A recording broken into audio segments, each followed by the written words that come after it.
Hi, this is Nick Lepetsky with Amplify, and we're with Jake Chapman. Today, we're talking about the common mistakes in planning and forecasting a retail brand launch. Jake Chapman works with a lot of our CPG clients, and many of them are new and early venture CPG products. So he's got a wealth of knowledge here. Jake, to start, explain a retail brand launch, like define, what does that mean for you?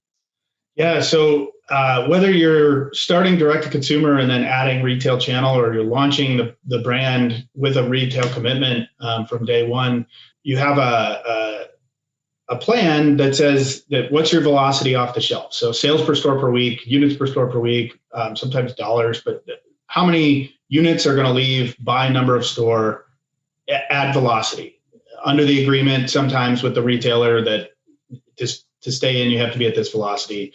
Sometimes it's just informal and you projected it. That velocity should determine when you expect the retailer to reorder. So you have an initial order, a pipe order, which they stock the store with. And then you have these replenishment orders that come in as they reconcile inventory and restock.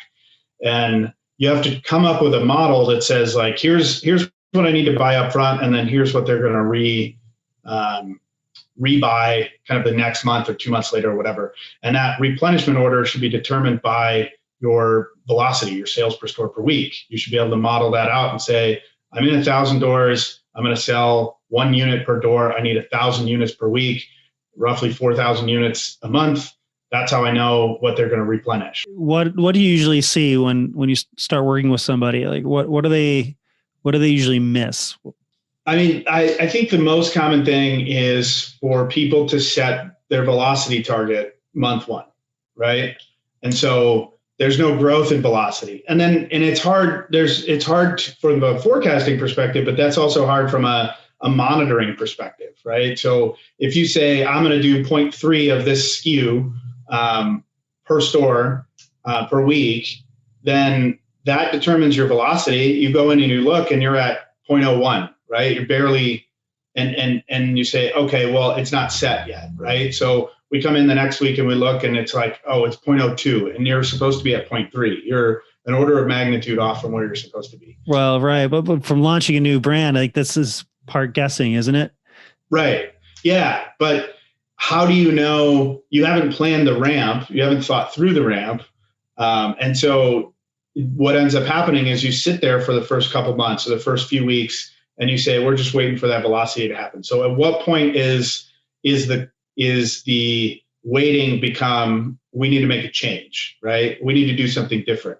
Got it. Well, if I were to sum this up, I'd say, the common mistakes in planning and forecasting it's really less around the planning and the forecasting, and it's more about the willingness to monitor and adjust, or the ability to monitor and adjust. And right. And maybe it's more about the mindset around understanding that you're getting into a more of an agile or iterative process, and less of set it and forget it, and or maybe set it and pray that you're going to meet those goals, right? The revenue that a retailer buys you is an indicator of their plan, not your plan, right? Like they buy inventory for what they think they're going to sell. And that in theory, on a macro level, that should tell you something about what you're going to sell. But it doesn't always happen, right? And it doesn't happen in a new brand launch. Cash is so important. You have to really understand what you are expecting to come in on your plan, and not just wait for the revenue to come in. And now you understand what the point of sale data should be.